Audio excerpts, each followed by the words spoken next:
məndən sizə hədislər gələndə o hədisləri Qur'ana ərz edin. Hədisul arz, ərz etmək hədisi. Əgər Qur'ana uyğun gəlsə götürün. Qur'ana uyğun gəlməsə götürməyin. Bunu müasir dönəmdə Qur'anilər, o hədis inkarçıları çox istifadə edirlər. Cavab budur ki, bu hədislər hamısı batildir. Yəni, sünnəni Qur'ana ərz etmək hədisləri batildir. Hətta Suyuti rahiməhullahın bu hədis barədə bir kitabı var ayrıca. Və orada qeyd edir ki, bu hədisin batil olmasının dəlili elə bu hədisin özüdür. Necə? Hədis nə deyir? Sizə bir hədis gəldi, bilmək istəyirsiniz bunu mən demişəm ya yox. Ərzliyin hara? Qur'ana. Qur'anda tapsaz onu, ona müvafiq olanı götürün. Tapmasaz, götürməyin. Suyuti rahimehullah deyir ki, tamam, bu hədis ki var ha, gəl bu hədisi də elə tətbiq edəydi bu qayda ilə. Deyir, elə bu hədisin özünü götürürük, ərz hədisini. Ərz edirik Qur'ana. Görürük ki, Qur'ana müvafiq deyil. Bu hədisin özü Qur'ana müvafiq deyil. Və bu hədisi nə edirik? Rədd edirik. Elə Qur'ana müxalif olduğuna görə. Aydındır. Və doğru olan budur ki, ümumiyyətlə bir hədis Qur'ana müxalif ola bilməz. Belə bir şey yoxdur. Sadəcə olaraq bunlar Qur'ana müxalifətçilik deyəndə nəyi nəzərdə tuturlar? Demək istəyirlər ki, Qur'anda filan məsələ əmr edilməyib. Qur'anda filan məsələ qadağan edilməyib.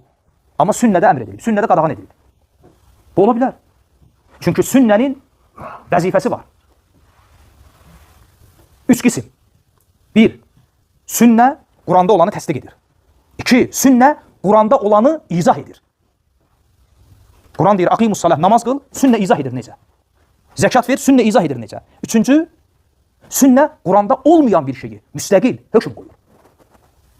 Ya nəyisə əmr edir, ya nəyisə qadağan edir. Bu hansı hədis idi? Sizə bir hədis gələndə onu hara ərz edin? Qur'ana. Bir də ikinci, sizə mənim hədislərim gələndə onu öz nəfsinizə, qəlbinizə ərz edin. Bu cür hədislər də gəlib. Hamısı zəifdir. Əgər görsəz ki, qəlb rahatdır, qəbul edin. Əks halda bilin ki, onu mən deməmişəm. Bu hədis zəif olsa da, və ya bayaqki hədis, məna baxımından doğru başa düşmək olar. Necə? İbnül Qayyim rahimehullah deyir ki, Peyğəmbər sallallahu aleyhi və səlləmin hədisləri ilə o qədər məşğul olublar, bütün həyatlarını Allah Rasulunun sünnətinə həsr ediblər. Peyğəmbərin sünnətinin xadimləridirlər bunlar. Hətta ona görə hədis əhlindən birinə bir hədis deyiləndə, hətta hədisin sənədini, ravilərini, mənbəsini bilməsə belə, hədisin ləfsindən tuta bilir ki, bu Allah Rasulü aleyhissalatu vesselamın dilindən çıxan sözdür ya yox. Yəni o kəlamdan Allah Rasulunun kəlamının ətri gəlir ya yox. Bunu bilə bilirlər. Amma bu nəyə bağlıdır? Elmə. O alimlərdə elmlə hasil olan fərasətə. Yoxsa bir hədis, onu ərz edirəm nəfsimə, ona qalsa, elə Qur'an ayələri var ki, o da kimlərinsə nəfsinə xoş gəlmir. Nə qədər Qur'an ayələri var ki, o ayələr kimlərinsə qəlbində tərəddüd yaradır. Aydındır?